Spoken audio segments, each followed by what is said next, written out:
Oh guys, maghuhugas po tayo ng pinggan. Okay na po. Tignan niyo po.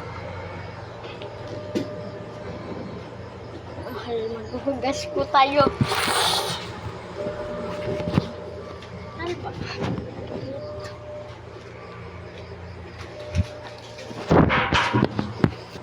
Ayan, ano?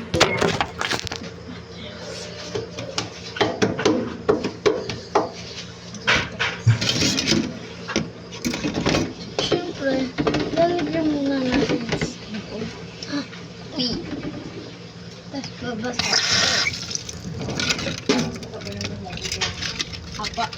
Very good. Nagbibideo ako. Oo, talaga no. Para papadala mo sa papa mo. Hmm. Punta ka talaga.